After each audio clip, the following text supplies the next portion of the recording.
네, 지난 시간에 1기 신도시 제가 잠깐 말씀드렸었고요. 오늘 이제 1기, 2기, 3기까지 다 한번 포함해서 말씀드려 보겠습니다. 신도시 정책의 방향성, 거기에 따른 영향, 뭐 이런 것들이 분명히 있을 테고요. 뭐 기 신도시들 같은 경우도 이제 그 영향과 파급력이 있었기 때문에 이 3기 신도시의 영향도 제대로만 연결된다면 그만큼 효과를 발휘하지 않을까라는 예상을 하면서 말씀드리고요. 일단은 대한민국의 한번 계획도시에 대해서 한번 말씀드려 보겠습니다. 계획도시라는 얘기는 우리가 신도시를 뭐 계획도시 안에 들어간다라고 얘기하면 될 것 같고요. 현재 그 지역에 계획적으로 도시를 만들기 위한 개발 프로젝트죠.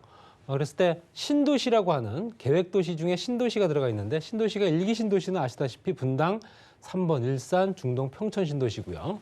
2기 신도시가 검단, 고덕, 광교, 동탄, 양주, 운정, 그다음에 위례, 판교, 한강 신도시 이렇게 들어가 있습니다. 그리고 지방 같은 경우 도안 신도시, 아산 신도시가 들어가 있고요.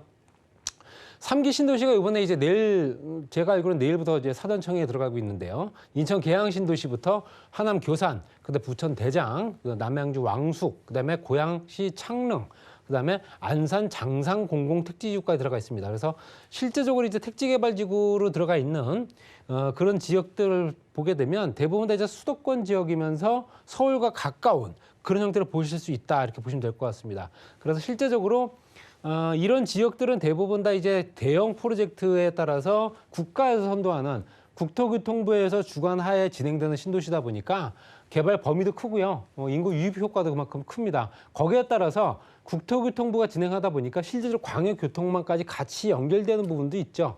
그래서 현재 2차 국가기관망 산업부터 해서 제4차 광역교통망 계획까지 연결되면서 그 주변들이 이제 아무래도 인접지역과 연결하는 연결도로라든가 철도 이런 것들을 또 새롭게 또 신설해주는 효과도 있고요.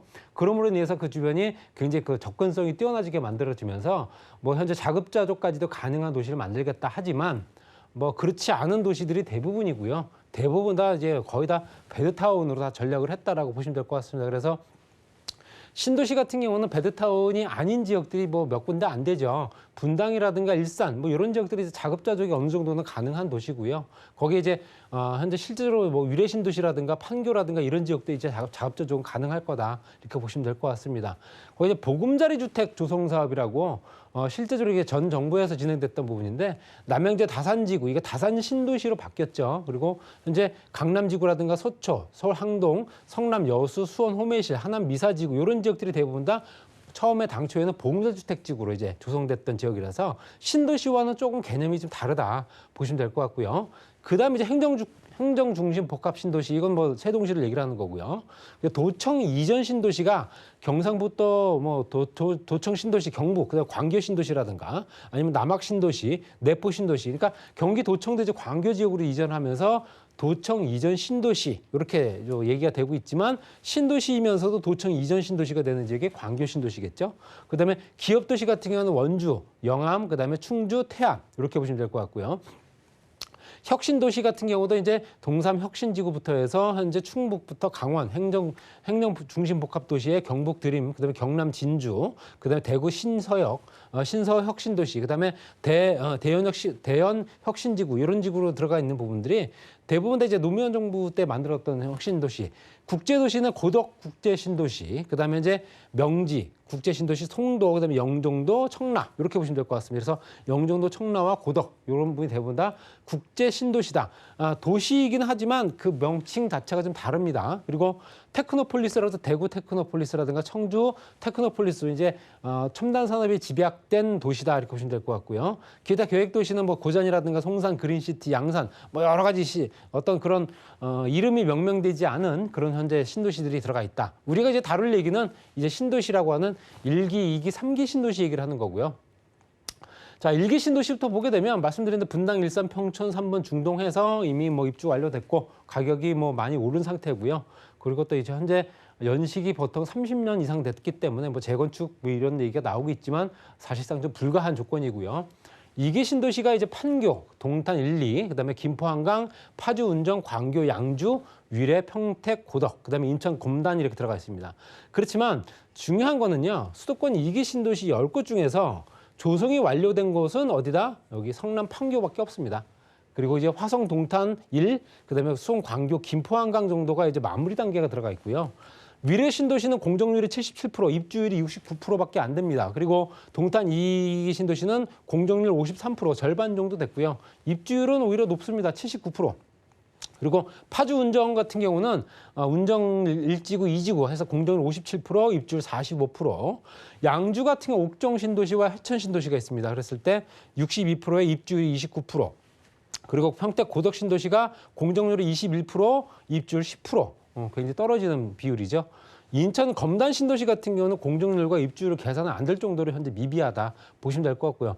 중요한 거는 동탄 2기 신도시가 공정률이 53%인데 입주율이 79%. 결론적으로 입주민이 많다는 얘기고 기본 시설들이 안 된 상태에서 입주율이 높다는 얘기는 현재 주민들이 굉장히 불편을 현재 토로하고 있다는 얘기입니다. 교통망이라든가 여러 가지 기본 시설들이 아직까지도 마무리가 안 돼 있고 흙먼지가 날리는 지역이다 이렇게 보시면 될 것 같고요. 그렇기 때문에 이렇게 뭔가가 도시가 만들어지기 위해서 준비해야 될 것들, 기본적인 도시를 만들어지는 구성 요소들, 교통이라든가 주변 행정적인 부분이라든가 아니면은 학교라든가 아니면은 관공서라든가 병원이라든가 이런 것들이 같이 만들어지면서 기반 시설들이 확충이 돼서 자리를 잡기까지는 굉장한 시간이 걸린다 보시면 될 것 같고요. 3기 신도시 같은 경우는 3기 신도시까지는 하남, 교산, 인천, 계양, 고양, 창릉, 부천, 대장, 그다음에 광명, 시흥, 이번에 문제가 됐던 광명, 시흥까지가 이제 3기 신도시로 들어가는 거고요.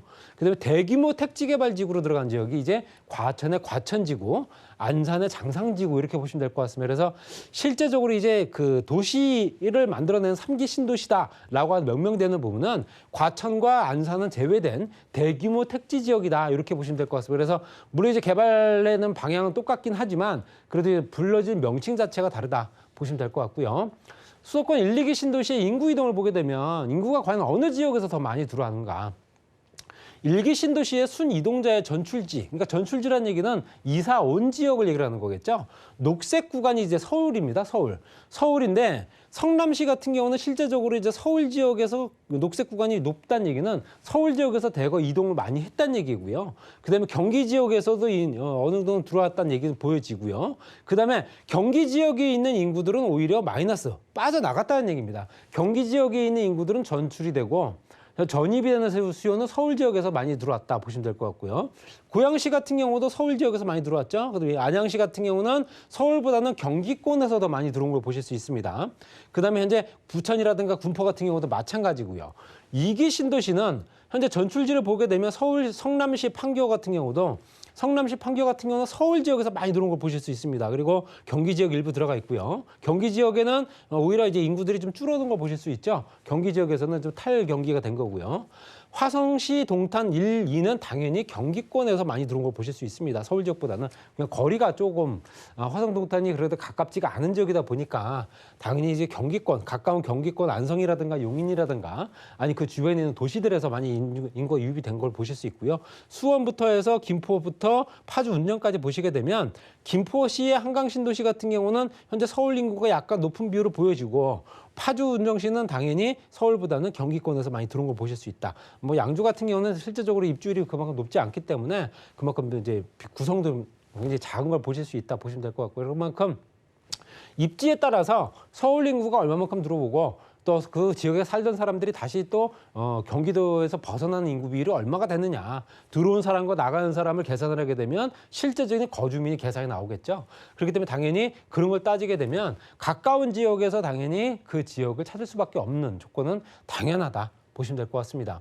그래서 수도권 신도시에 건설이 되게 되면서 아파트 가격이 어떻게 되는가? 특히 이제 서울 지역의 아파트, 서울 지역의 집값을 잡기 위한 조건이고 인구 분산 효과를 노리기 위한 거기 때문에 1기 신도시가 발표가 된 시점부터 입주가 되는 시점까지 보시게 되면 입주가 시작되면서 가격이 떨어지는 걸 많이 보실 수 있죠. 당연히 입주 시기에는 물량이 대량으로 공급이 되면서 전세가 하락부터 해서 그중에 매매가가 주변 시세까지 같이 동반적으로 가격이 안정되는 걸 보실 수 있고요. 2기 신도시도 발표된 후 다시 가격이 안정된 걸 보실 수 있기 때문에 당연히 아파트 가격도 3기 신도시가 발표된 후에 입주되는 시점 돼서는 가격이 조금 더 안정될 거는 당연하다 이렇게 보시면 될 것 같고요. 1기 신도시가 말씀드린 대로 발표된 시점과 입주된 시점, 또 발표된 시점과 입주된 시점을 보시게 되면 당연히 가격적인 부분이 그만큼 어느 정도 안정화되는 것을 보실 수 있고요. 2기 신도시도 마찬가지고요.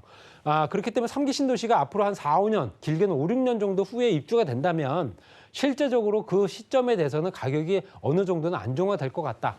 그렇기 때문에 당연히 앞으로 4, 5년이라 한다는 얘기는 3, 4년 안에는 가격은 안 떨어진다는 얘기고요. 결론적으로 가격이 떨어질 수 있는 조건이 되려면 입주 시기가 도래해야지만 가격이 떨어진다 이렇게 말씀드릴 수 있고요.